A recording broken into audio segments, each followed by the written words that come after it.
gathered here today with a sense of hope, one that carries a quiet desire to extricate itself from the shadows of a long, complicated and complex history.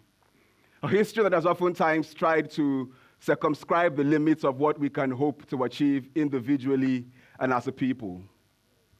There's an entire generation gathered here in this room that was born into dysfunction, historical and encompassing. Young people who grew up to roads that have been in perpetual states of repair and disrepair since we were driven to kindergarten and back, surviving through high school and universities that stopped and started and stopped, according to the dictates or the lack thereof of political actors beyond our control. ASU is on strike as we speak. Conditions we have come to normalize by means. There is a sense in which we've been thrust into a broken system in the face of historical models of leadership that have suggested that we do not have what it takes to fix them, to think and work ourselves out of uninterrupted power supply, out of congested cities creaking under the weight of mass desperation, out of a Hobbesian state of existence that keeps life expectancy terrifyingly low. But you see, the world has opened itself up to us in bits and bytes, and we have been gifted with the opportunity to know that we carry within us a universe of multiple possibilities, an opportunity to unlearn history, to unpack it, to rediscover the civilizations we built before our colonial experience, and to understand the decisions driven by an unfounded fear of the other that broke apart the First Republic, threw us into a war that shadows us till this day, and military dictatorships that tried to suppress our spirits and impoverish our bodies.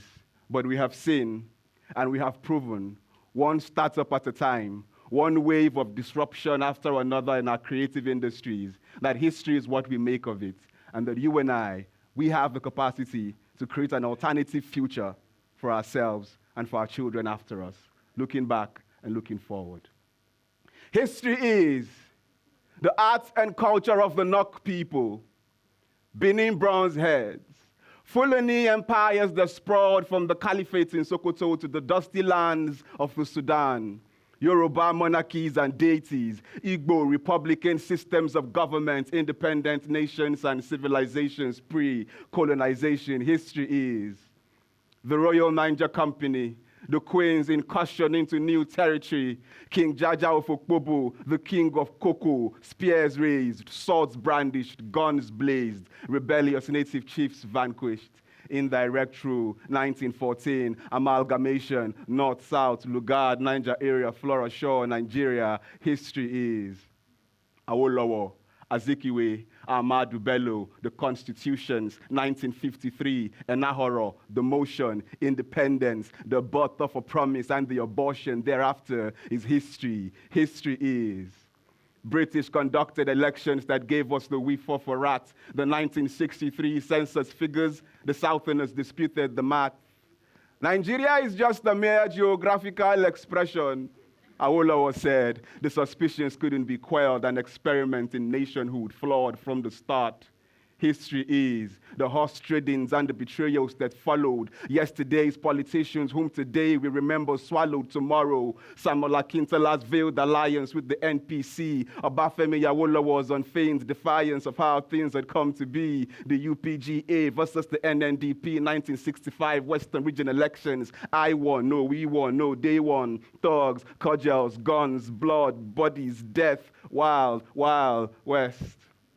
History is, hear me, chaos in the west, apprehension in the north, frustration in the east, a stirring in the army. History is 5 majors, no 9, in Zegu, no Kaduna, the sound of marching boots in the palace of the Sadauna. Operation Damisa, the 1966 coup tried to provide answers, but it only raised more questions. Who awakened the sword because it won't be returning to its shit soon? And the soldiers won't be returning to the barracks either. Hither, thither, the nation teeters on the edge. Daughters of the East, beat your breast. Let your cries rend the skies. The blood of your sons wash the streets of Kano. The heads of your fathers roll down the hills of Zaria. The womb of your mothers give up your unborn cousins. Your general and his hosts have been slain in the West. It's July 1966. The North takes back its own pound of flesh. History is futile negotiations to forestall the coming madness. Aburi, the declaration at Ahiara, the launch of Biafra, the start of the war, and the end of millions of civilians, hundreds of thousands of children who died from Kwashoko. No victor, no vanquished. That was Gowon before the Igbos on lingers the anguish. Time will fail me to tell of the fall of General Gowon, the Middle Belt conspiracy, Dimka, and the bullets to the head that extinguished the spark that was Muritalamu Hamed. Enter General Olusegun Obasanjo. The Second Republic, 1983, history repeats itself. The UPN versus the NPN, Ondo governorship elections, widespread rigging, senseless mayhem, military interregnum. A chapter quickly closes on the Second Republic, and another opens with coups and counter-coups, ushering in Babangida with his economic theories imported from the West, sparking students' riots and unrest, institutionalized corruption, a phantom election, its annulment and the deferment of hope. 93, Abacha, Abiola, 1998, death by T, the Fourth Republic, and here we are, in a democracy that's anything but for the people. An economy controlled by political bandits and Western-trained technocrats, cocooned in high-rise glass houses, spinning abstract policies to alleviate widespread sufferings they can't feel. History is the rise and rise of an army of angry youths that can't deal with the long shadows of despair the past cast on their future, fingers constantly on keypads, spewing venom, they swear revolution. Will they change the course of history in ones and zeros, bits and bytes, connecting the false hopes of yesterday to a cloud of dreams, coding tomorrow, a graffiti of new beginnings eclipsing the old? Will they change the course of history? Yes, no, maybe.